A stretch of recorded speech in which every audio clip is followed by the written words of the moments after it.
তো hello viewers, তোমরা সবাই কেমন আছো? আশা করি তোমরা সবাই ভালো আছো। তোমাদের জন্য নিয়ে চলে এসেছি নতুন একটা ব্লগ ভিডিও, দেখতেই পাচ্ছ। আর তোমাদের হয়তো এই ধরনের ভিডিও ভালো নাও লাগতে পারে, তবুও আমরা করছি। প্লিজ সাপোর্ট করো। তোমাদের কাছে টাকা পয়সা তো চাইছি না, একটু তোমাদের সাপোর্ট চেয়েছি। আর এখানে খুব খারাপ অবস্থায় একটা কদম গাছ আছে গাইস, সেই গাছটাকে আমরা রেস্কিউ করবো, দেখতে থাকো। ভিউয়ার্স, এখানে একটা কদম গাছ দেখতে পেয়েছি, কিন্তু এটা এমন একটা পরিস্থিতিতে, এমন একটা জায়গায় আছে, একদম পুরো পটলের গাছের সাথে জড়িয়ে। মোটা মানুষ পটল বানের নিচে ঢুকে কথা বলতে একটু সমস্যা হয়, ভাইরাল হয়েছিল। তো আর বেশি কিছু বলবো না, তোমরা দেখতে থাকো ভিডিওটা প্লিজ।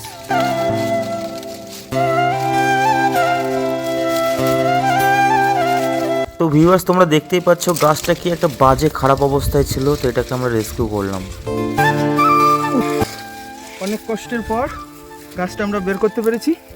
দেখো কত বড় আর কত সুন্দর গাছটা। এটা একটা ভালো জায়গায় লাগাতে হবে, কারণ এটা বাঁচানোর দরকার। খুব কষ্টে এখান থেকে বেঁকে গিয়েছে, সোজা হতে পারেনি বলে। তো ভিউয়ার্স, বেশি কথা না বাড়িয়ে মোটা ভাইকে নিয়ে বেরিয়ে পড়লাম গাছটার জন্য একটা সেফ লোকেশন খোঁজার জন্য। চলো সবাই মিলে একটা জায়গা খুঁজি গাছটার জন্য।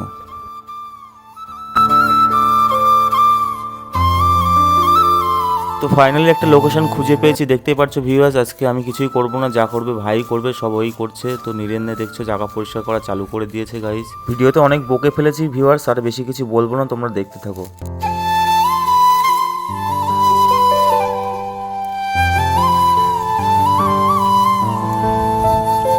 তো ভিউয়ার্স, ভিডিওটি যদি তোমাদের ভালো লেগে থাকে তো অবশ্যই ভিডিওকে লাইক করবে, কমেন্ট করবে, শেয়ার করবে এবং চ্যানেলটিকে সাবস্ক্রাইব করতে ভুলো না এরকম ধরনের ভিডিও দেখার জন্য। Thank you for watching.